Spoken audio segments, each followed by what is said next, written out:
old was I then? 11 or 12 years? More probably 13, for before then is too early to be seriously in love.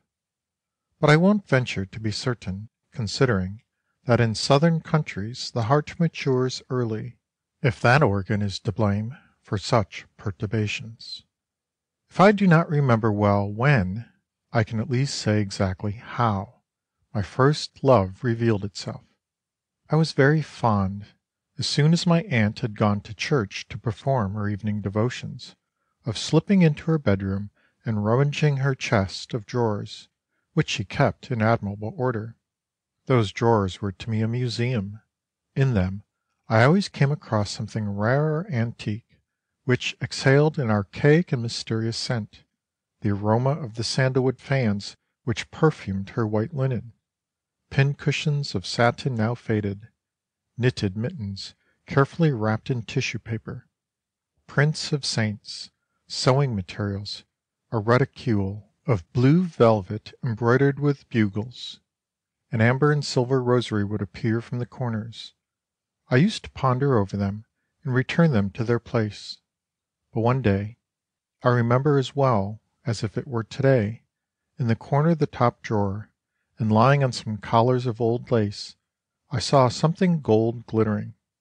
I put in my hand, unwittingly crumbled the lace, and drew out a portrait, an ivory miniature, about 3 inches long, in a frame of gold.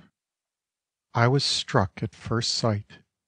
A sunbeam streamed through the window and fell upon the alluring form, which seemed to wish to step out of its dark background and come towards me.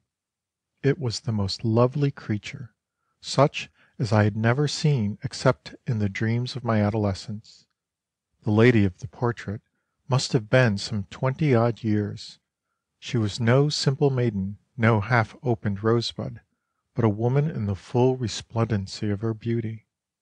Her face was oval, but not too long, her lips full, half open and smiling, her eyes cast a languishing side glance, and she had a dimple on her chin, as if formed by the tip of Cupid's playful finger. Her head-dress was strange but elegant. A compact group of curls, plastered cone-wise, one over the other, covered her temples, and a basket of braided hair rose on the top of her head.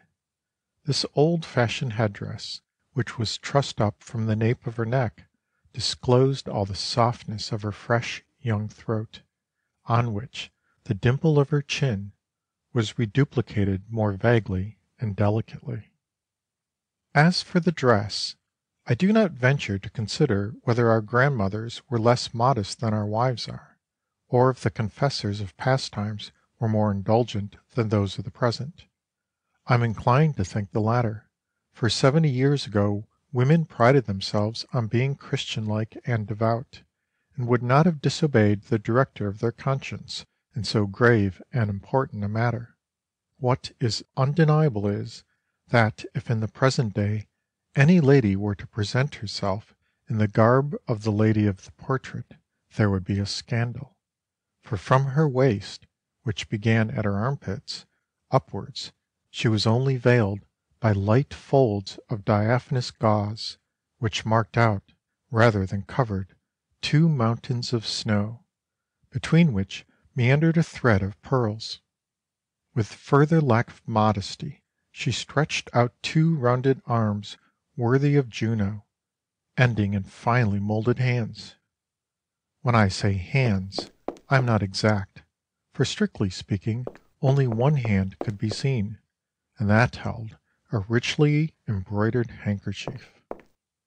Even today I am astonished at the startling effect which the contemplation of that miniature produced upon me, and how I remained in ecstasy, scarcely breathing, devouring the portrait with my eyes.